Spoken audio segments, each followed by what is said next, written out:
Hello friends, आप लोगों का इस नए वीडियो में स्वागत है। आज की हम अपने इस नए वीडियो में स्टार्ट करने वाले परम्यूटेशन कॉम्बिनेशन का एक छोटा सा प्रैक्टिकल, राइट। इसके पहले के वीडियो में मैंने परम्यूटेशन के बारे में इसके जो दो रूल्स होते हैं, law of multiplication and law of addition, उसके बारे में मैंने डिटेल एक्सप्लेन किया है, राइट। अगर आपने नहीं देखा हो तो वो वीडियो जरूर देखना, क्योंकि वो वीडियो देखोगे तो आपको थोड़ी बहुत क्लियरिटी होगी कि परम्यूटेशन और कॉम्बिनेशन होता क्या है और यहाँ पे क्या हमें करना होता है। ओके, और उसी के बेस पे मैं ये क्वेश्चन आपको एक्सप्लेन करने वाला हूँ।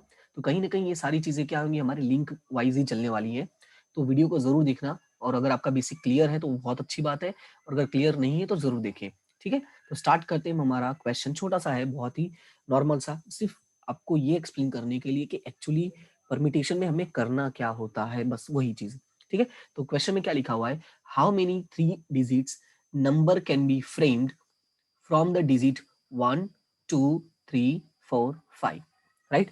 मतलब ये है कि हमारे पास 5 ऑप्शंस हैं। कितने ऑप्शंस हैं? 5। 1 2 3 4 और 5, राइट। इन 5 ऑप्शंस में हमें 3 डिजिट्स के नंबर्स प्रिपेयर करने हैं। क्या करने हैं? 3 डिजिट्स के नंबर प्रिपेयर करने हैं।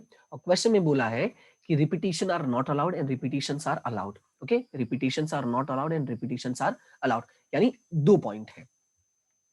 ओके, तो एक बात तो क्लियर समझ लो, जब भी कभी ऐसा आता है कि भाई आपको नंबर्स अरेंजमेंट की बात आती है, नंबर्स की बात आती है, जैसे ये 5 है, 5 में से आपको 3 नंबर को ऐसे अरेंज करना है, मतलब कि इन 5 नंबर को ऐसे अरेंज करना है कि आपको 3 डिजिट्स का नंबर आपको मिले। ओके, 3 डिजिट्स का नंबर आपको मिले, तो जहां भी अरेंजमेंट आता है वो आगे आपका परमिटेशन। लेकिन इसको सॉल्व कैसे करना होता है, इसका रूल क्या होता है, मैं फॉर्मूला डायरेक्टली लिख के समझा सकता हूँ, लेकिन पहले हम समझते हैं कंसेप्ट। कंसेप्ट समझने के बाद हम फॉर्मूला समझेंगे तो ज्यादा बेटर होगा। ठीक है, तो यहाँ पे मैं आपको ऐसे ऑप्शन देता हूँ कि देखो हमारे पास टोटल कितने नंबर है, 1 2 3 4 एंड 5, राइट। 1 2 3 4 एंड 5। हमें क्वेश्चन में क्या बोला है कि भाई आपको 3 डिजिट्स ही लेने हैं। क्या बोला है? आपको 3 डिजिट्स के कोई नंबर प्रिपेयर करने हैं, और वो 3 डिजिट का ही होना चाहिए, क्लियरली बोल दिया है। तो ठीक है, तो मैं क्या करता हूँ, यहाँ पे मैं 3 बॉक्स बना देता हूँ, यानी 1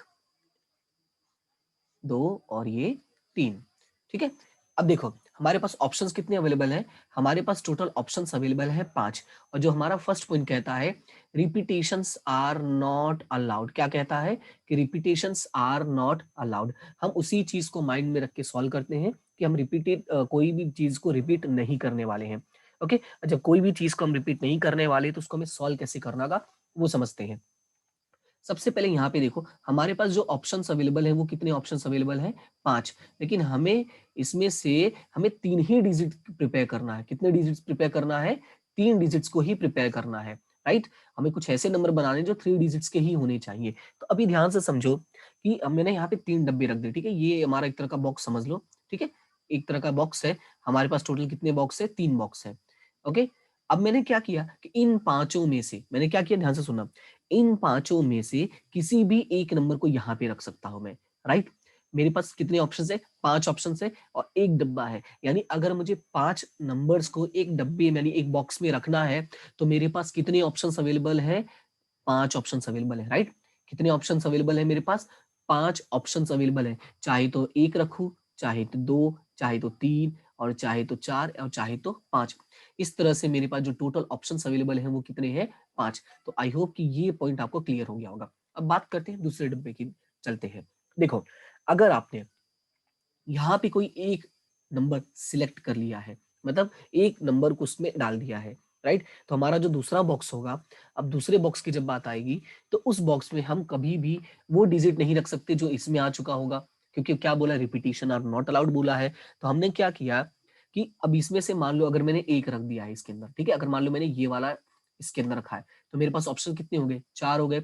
अगर मान लो ये वाला रखा है तो भी मेरे पास ऑप्शन कितने हैं? 4 है।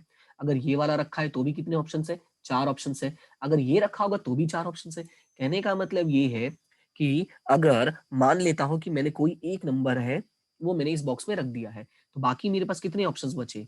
4 ऑप्शंस बचे, राइट। यानी कि जो हमारा सेकंड बॉक्स होगा उसमें हमारे पास 4 अलग अलग नंबर रखने के 4 अलग अलग तरीके हैं। हम चाहे तो उसमें एक रखे, चाहे तो दो, चाहे तो तीन, चाहे तो चार, राइट, क्योंकि 5 वाला इसमें होगा। अब मान लो अगर एक वाला होगा तो चाहे 2 रखो, 3 रखो, 4 रखो, 5 रखो। बात समझ में आया? क्लियर है इतना? उसके बाद चलो 2 बॉक्स का तो काम हो गया, अब बात करते हैं तीसरा। अब देखो हमने 2 सिलेक्ट कर लिया है, तो चलो मैं मान लेता हूँ कि ये सिलेक्ट किया और ये सिलेक्ट किया। अब कितने ऑप्शंस बचे? 1, 2, 3, राइट?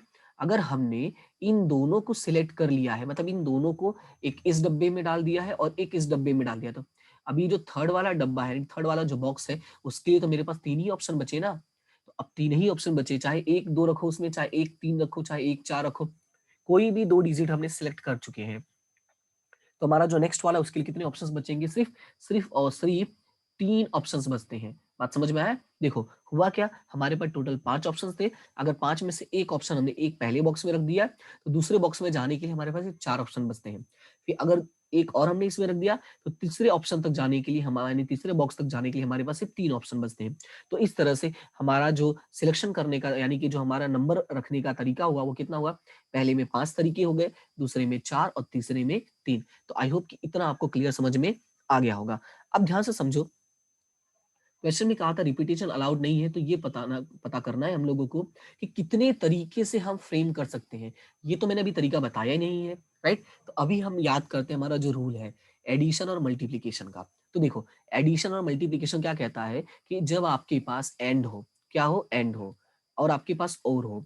तो एंड आपके पास हो तो आपको बोलता है मल्टीप्लीकेशन करने के लिए, और कहता है जब आपके पास और हो तो आपको बोलता है प्लस करने के लिए। तो मेरा सवाल ये है कि यहाँ पे एंड है या और है? देखो क्वेश्चन में बोला है कि 3 के तीनों डिजिट चाहिए, यानी ये भी चाहिए, ये भी चाहिए और ये भी चाहिए, क्योंकि इनको 3 डिजिट के नंबर फ्रेम करने हैं। कितने डिजिट के नंबर फ्रेम करने हैं? 3 डिजिट के नंबर फ्रेम करने हैं। तो अगर 3 डिजिट के नंबर फ्रेम करने, मतलब ये भी चाहिए, ये भी चाहिए, एंड हो गया कि नहीं? क्योंकि ऑप्शन तो दे नहीं रहा कि चाहिए ये लो, चाहिए ये लो। इसका मतलब ये हुआ कि ये तो हम अप्लाई कर नहीं सकते, तो हमारा क्या हो जाएगा? एंड। और जब एंड होगा तो मैंने क्या कहा था? मल्टीप्लीकेशन करना है। तो कैसे मल्टीप्लीकेशन करोगे? आपका जो 5 है, आपका 3 है, सॉरी 4 है एंड 3 है, इस तरह से मल्टीप्लीकेशन करोगे तो ये आएगा आपका 60, राइट?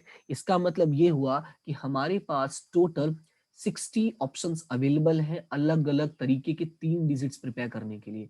कितने ऑप्शंस अवेलेबल हैं? 60 ऑप्शंस अवेलेबल हैं, अलग अलग तरीकों से 3 डिजिट को फ्रेम करने के लिए, राइट? आई होप कि आपको समझ में आया होगा। और देखो यहाँ पे हमने कौन सा रूल अप्लाई किया है? हमने यहाँ पे रूल अप्लाई किया है आपका मल्टीप्लीकेशन। ठीक है, क्लियर है? देखो अगर ये चीजें समझ में आती हैं तो जब हम सम्स करेंगे, मतलब जहाँ पे डायरेक्टली प्रैक्टिकल करने लगेंगे सिर्फ फॉर्मूला से, तो आपको क्लियर समझ में आ जाएगा। इसलिए ये बेसिक समझना जरूरी है। चलो अब दूसरा भी देख लेते हैं जहाँ पे रिपीटेशन अलाउड हो। यहाँ पे तो रिपीटेशन अलाउड नहीं था, तो जस्ट इसी के नीचे आते हैं कि हमारे पास ऑप्शन कितने हैं? 5 है। 1, 2, 3, 4 और 5। 1, 2, 3, 4 एंड 5। हमारे पास कितने ऑप्शंस है? 5 ऑप्शंस है। और हमारे पास जो बॉक्स है वो कितने बॉक्सेस हैं? 3 बॉक्सेस हैं, राइट? ओके, अब ध्यान से देखो, क्वेश्चन में बोला है कि रिपीटेशंस आर नॉट अलाउड। क्या बोला है? Repetitions are not allowed, sorry repetitions are allowed. अगर रिपीटेशंस आर अलाउड है, मतलब ये हुआ कि अगर कोई नंबर यहाँ सिलेक्ट किया है तो उसको यहाँ पे भी मैं रख सकता हूँ। चलो समझते हैं। जैसे कि मान लो मेरे पास स्टार्टिंग में कितने ऑप्शन, मान लो क्या है हमारे पास स्टार्टिंग में कितने ऑप्शन अवेलेबल है? 5 ऑप्शन अवेलेबल है। मतलब ये जो मेरा फर्स्ट बॉक्स है उसमें मेरे पास 5 अलग अलग तरीके के ऑप्शन है, चाहे मैं 1 लूँ, चाहे 2 लूँ, चाहे 3 लूँ, चाहे 4 लूँ, चाहे 5 लूँ। ठीक है, तो इस तरह से मेरे पास टोटल 5 ऑप्शन अवेलेबल है, और मैं चाहे जो भी डिजिट इसमें डाल दूं सेट हो जाएगा, राइट? अब उसी तरह से बात करते हैं हमारा सेकंड बॉक्स की। तो जब मैं सेकंड बॉक्स की बात करता हूं, तो सेकंड बॉक्स में जब मैं जाता हूं, तो यहाँ पे भी हमारे पास 5 ऑप्शन अवेलेबल है। क्यों ऑप्शन अवेलेबल है? क्योंकि बोला रिपीटेशन अलाउड है। अगर मान लो पहला वाला इसमें आ गया है तो कोई बात नहीं, इसमें भी आ सकता है, क्योंकि क्वेश्चन में क्लियरली बोल दिया है रिपीट कर सकते हो, you are allowed to repeat, right? It means कि यहाँ पे अगर 5 ऑप्शन सिलेक्ट कर लिया तो यहाँ पे भी कितने ऑप्शंस बचे? 5 ऑप्शंस बचे। बात समझ में आया? और उसी तरह से अगर मैंने यहाँ पे मैंने 5 ऑप्शंस ले लिया है, यानी कि 1, 2, 3, 4, 5, कोई भी 5 डिजिट में से एक डिजिट मैंने इसमें डाल दिया है, तो सेम जब मैं थर्ड बॉक्स की तरफ जाऊंगा तो यहाँ पे भी तो रिपीटेशन अलाउड ही है। इसका मतलब ये हुआ कि अगर मान लो एक इसमें भी है, एक इसमें भी है और एक इसमें भी आ सकता है, इट मीन यहाँ पे भी कितने ऑप्शन अवेलेबल है? 5 ऑप्शन अवेलेबल है। और क्वेश्चन में बोला है, सेम बात बोला है कि भाई आपको 5, ये 3 के तीनों डिजिट चाहिए, क्योंकि आपको 3 नंबर का डिजिट फॉर्म करना है। क्या बोला है? आपको 3 नंबर का, आपको कोई डिजिट सॉरी, ठीक है, ठीक है। तो आपको इसमें बोला है कि 3 नंबर का आपको कोई डिजिट फॉर्म करना है, सॉरी 3 डिजिट का नंबर फॉर्म करना है, उल्टा कर दे रहा हूं मैं, ठीक है। तो 1 मिनट, 3 डिजिट का आपको कोई नंबर फॉर्म करना है, तो इसका मतलब ये हुआ कि वो तो 111 भी हो सकता है, 55555 भी हो सकता है, 3333 भी हो सकता है, राइट। ओके, तो इट मीन्स कि यहाँ पे यही बात बोला है कि कोई भी वो डिजिट हम ले सकते हैं और रिपीटेड अलाउड है, तो अलाउड है, बात खत्म हो गई यहाँ पे, ठीक है। तो अभी एंड की बात करते हैं अगर हम, तो एंड आया तो यानी ऑप्शंस कितने अवेलेबल, 5 × 5 × 5। तो अगर मल्टीप्लीकेशन करते हैं तो 5 × 5 25 × 5 125। इसका मतलब ये हुआ कि अगर मैं रिपीट अलाउ करता हूं तो टोटल कितने ऑप्शंस अवेलेबल होंगे मेरे पास, 125 ऑप्शंस अवेलेबल होंगे। कितने ऑप्शंस अवेलेबल होंगे, 125, राइट। तो आई होप कि आपको समझ में आ गया होगा कि जब रिपीटेशन अलाउड नहीं था तो हमारे पास कितने ऑप्शंस अवेलेबल थे, 60 ऑप्शन अवेलेबल थे। और देखो हमारे बॉक्सेस थे उनमें जो डिजिट्स के हमारे पास ऑप्शंस थे वो कम होते गए। पहले में 4 थे, फिर सॉरी पहले में 5 थे, फिर 4 हो गए, फिर 3 हो गए। लेकिन इस वाले में ऐसा कुछ भी नहीं हुआ क्योंकि रिपीटेशन अलाउड था, ठीक है। तो आई होप कि ये कंसेप्ट आपको समझ में आ गया होगा। थोड़ा अभी आगे बढ़ते हैं और चीजों को और समझते हैं। अब चीजों को ये समझना है कि ये तो मैंने एक छोटा सा क्वेश्चन लिया था जिसमें 3 डिजिट के नंबर को फॉर्म करना था और 5 ही ऑप्शन अवेलेबल थे, तो ठीक था। लेकिन जब क्वेश्चन हमारे पास बड़े होते हैं, यानी एन ऑप्शन होगा हमारे पास, जहां पे अलग अलग तरह के एन ऑप्शन अवेलेबल हो, तो वहां पे ये डब्बे बना के करना पॉसिबल नहीं है, प्लस टाइम वेस्टिंग है, राइट। बहुत ज्यादा टाइम जाएगा। तो बेटर है कि हम कुछ ऐसा करते जिससे टाइम ना जाए, राइट, क्योंकि हर बार तो डब्बे बनाना पॉसिबल होगा नहीं। तो यहाँ पे एक तरीका बताया गया है, तो हमें करना क्या है, हमें करना है ये, जैसे ये और ये, ऐसे ऐसे ऐसे ऐसे, फिर उसके बाद ध्यान से देखना, ठीक है। अब इसको मैं थोड़ा एक्सप्लेन करता हूँ कि ये क्या करना है। मतलब ये है कि जब भी आपको ऐसा अरेंजमेंट करने के लिए बोलता है कि इतनी तरह से अरेंज कर सकते हो, इतने नंबर फॉर्म करना है, ये करना है, तो आप वहां पे क्या यूज करोगे, परम्यूटेशन। क्या यूज करोगे, परम्यूटेशन। अब सवाल ये है कि परम्यूटेशन में करोगे कैसे, इसका सर फॉर्मूला क्या होगा, आपने बोला। तो परम्यूटेशन का जो फॉर्मूला होता है वो होता है NPR। क्या होता है फॉर्मूला, NPR, राइट। अगर इसको मैं लिखूं तो यहाँ पे होगा n factorial divided by n minus R factorial. क्या होता है, n factorial divided by n minus R factorial. Okay, ये मैंने शॉर्ट में लिखा, मैं अभी इसको एक्सप्लेन करता हूँ, चिंता नहीं करो। ओके, तो n factorial n minus R factorial. Okay, तो ये चीज याद रखना कि इसका मतलब ये हुआ कि हमारे पास कोई n तरह का ऑब्जेक्ट नंबर है या कोई डिफरेंट डिफरेंट टाइप्स के ऑब्जेक्ट्स हैं, और उसमें से हमें r अलग अलग तरह के ऑब्जेक्ट्स को हमें क्या करना है, अरेंज करना है, ठीक है। क्लियर है। और जो हमारा r है वो कभी भी 0 नहीं हो सकता, इट मीन 0 से ज्यादा होगा और n के इक्वल हो सकता है। क्लियर है, 0 से ज्यादा होगा और n के, ये r का हमें वो है जो हमें चाहिए, ठीक है, ये वो है जो हमें चाहिए, ठीक है। इतने ऑप्शंस हमारे पास अवेलेबल हैं। जैसे 5 में से 3 डिजिट के फॉर्म नंबर बनाने थे, तो ये हमारा आर कितना हो गया था, उसमें 3 हो गया था। तो देखो आर जो है हमारा वो 0 कभी नहीं होगा, इट मीन्स वो 0 से ज्यादा होगा, 1 हो सकता है, 2 हो सकता है, 3 हो सकता है, 4 हो सकता है, बट मैक्सिमम कितना होगा, एन नंबर तक। एन नंबर तक यानी हमारा उसमें कितना था, 5 था, यानी मैक्सिमम 5 नंबर तक ही हो सकता है। क्लियर इतना। अब एक छोटा सा एग्जाम्पल देते हैं, उसी को लेके चलते हैं कि देखो एन की वैल्यू कितनी थी, 5 थी हमारे पास, और हमारे पास आर की वैल्यू कितनी थी, 3 थी। अगर इसको फॉर्मूला में रख के सॉल्व करना हो तो क्या होगा, अगर मैं इसको फॉर्मूला में रख के सॉल्व करता हूं तो यहाँ पे देखो कैसे होगा, 5 factorial divided by n minus R, यानी n माइनस आर यानी 5 माइनस 3 यानी 2 फैक्टोरियल। अब एक चीज याद रखना, जब भी ये फैक्टोरियल लग जाता है तो फैक्टोरियल का मतलब ये होता है कि जब भी ये जो इस लाइन को ऐसे ना 1 ऐसे लेके डॉट कर देते हैं, इसको हम क्या बोलते हैं, फैक्टोरियल बोलते हैं। क्या बोलते हैं इसको, फैक्टोरियल बोलते हैं, ठीक है। इसको हम क्या बोलते हैं, फैक्टोरियल। और जब भी फैक्टोरियल लग जाता है, इसका मतलब ये होता है कि जितना भी डिजिट होगा, क्या जो भी डिजिट होगा उसको हमें कहाँ तक लेके जाना है, उसको लेके जाना है 1 तक। कहाँ लेके जाना है, 1 तक लेके जाना है। मैं यहाँ तक लिख देता हूँ, 1 तक लेके जाना है। जैसे कि ये है, तो 5 4 3 2 1 तक गया। सेम उसी तरह से 2 फैक्टोरियल है, तो 2 इंटू 1, तो ये 2 और 1 कैंसिल हो गया। तो देखो 5 और 20 60 आ गया कि नहीं, है ना। यानी डायरेक्टली देखो फॉर्मूला में हो गया, लेकिन अगर चीजें समझ में नहीं आती हैं तो ये कंफ्यूजन होगा कि ये कैसे होता है। देखो फाई आपको पता चला, मैंने डायरेक्टली आपको एक्सप्लेन किया था, यहाँ से फॉर्मूला में लगा के किया तो भी मतलब वही हुआ। ठीक है, तो आपको याद रखना है कि इस तरह से आपको सॉल्व करना होता है। ये फॉर्मूला है डायरेक्टली का, और ये है आपका पूरा एक्सप्लेनेशन, रीजन है कि ये कैसे चीजें बनती हैं। ये छोटी छोटी चीजें हैं जो आपको काम आएंगी, दैट्स व्हाई मैंने बता दिया। ओके, अब एक थोड़ा और बात को समझो। इसमें समझना क्या है कि समझना ये है कि इसको और भी तरीके हैं सॉल्व करने का, जैसे 5p3 मैंने लिखा है। अब यहाँ पे चलो मैं मान लेता हूँ कि यहाँ पे मैं लिख देता हूँ 7p4। मैं क्या लिखता हूँ? 7p4।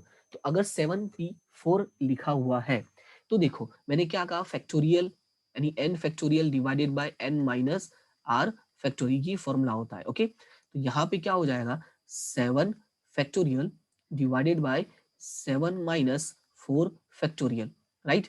यानी ये क्या बनेगा, 7 factorial divided bye 3 factorial. Okay, तो मैंने क्या कहा था, जब भी फैक्टोरियल आ जाए आपको कहाँ तक जाना है, एक तक आपको लेके जाना है, यानी 7 6 4 5 3 2 1, 3 2 1, राइट। लेकिन इसका एक और शॉर्टकट याद रख सकते हो, याद क्या रख सकते हो कि जब भी, हालांकि वो आप कौन सी क्लास में वो डिपेंड करता है, जैसे कि मान लो अगर आप अभी 8 9 10th में हो तो आप वैसा नहीं करोगे, लेकिन आप अगर 11 12th में हो तो आप कर सकते हो, आप कॉलेज में हो कर सकते हो, कॉम्पिटेटिव एग्जाम की प्रिपरेशन कर रहे हो तो कर सकते हो, राइट। क्यों? क्योंकि 8वीं 9वीं के स्टूडेंट्स को पूरा ही सॉल्व करना पड़ता है, उनको अलाउड नहीं है। अलाउड नहीं मतलब उनको सीखना है भाई, तुम्हें इतना एक्सपर्ट अभी बनने की जरूरत नहीं है, बनने की जरूरत मतलब तुम कर सकते हो समझने के लिए, but still when you are representing in the examination or in a classroom you had to do the full, okay, so वो चीजें नहीं करोगे जो मैं अभी बताने वाला हूँ। क्या बताने वाला हूँ देखो, यहाँ पे कितना 3 फैक्टोरियल है, तो बस तुम्हें करना क्या है, ऊपर 7 6 5 4 एंड यहाँ पे 3 फैक्टोरियल पे स्टॉप हो जाओगे, क्योंकि यहाँ पे भी 3 फैक्टोरियल है। तो अगर मैं ये 3 फैक्टोरियल कट कर देता हूँ, देखो यहाँ पे क्या बचा, 7 6 5 एंड 4। अब इसको सॉल्व कर लो, बात समझ में आया? तो इस तरह से भी हम कर सकते हैं। ओके, तो ये भी एक तरीका होता है, लेकिन मैंने कहा ना कि मैं सजेशन यही दूंगा कि आप लोगों को जबरदस्ती करने की जरूरत नहीं है। ओके, एक और इसके भी अलग अलग तरीके हैं, मैं आपको वो भी समझाऊंगा, लेकिन फिलहाल आज के लिए इतना ही। और अगर चीजें आपको अच्छी लगी, समझ में आई हैं, तो वीडियो को जरूर क्या करें, लाइक करें। अरे एक मिनट, लाइक बाद में करना, ये जो मैंने देखो बताया ना, ये रहा, यहाँ पे अप्लाई होगा, मैंने कहा ना बताऊंगा मैं भी। ओके, तो अच्छा फिर स्टार्ट करते हैं। अगर वीडियो अच्छा लगा तो वीडियो को लाइक करें, अपने फ्रेंड्स के साथ शेयर करें, और चैनल को सब्सक्राइब करना बिल्कुल ना भूलें। और इसी तरह से हमें हंसते रहे, मुस्कुराते रहे, पढ़ते रहे और आगे बढ़ते रहे। हम मिलते हैं अपने नेक्स्ट वीडियो में नेक्स्ट टॉपिक के साथ, तब तक के लिए thank you so much and have a good day.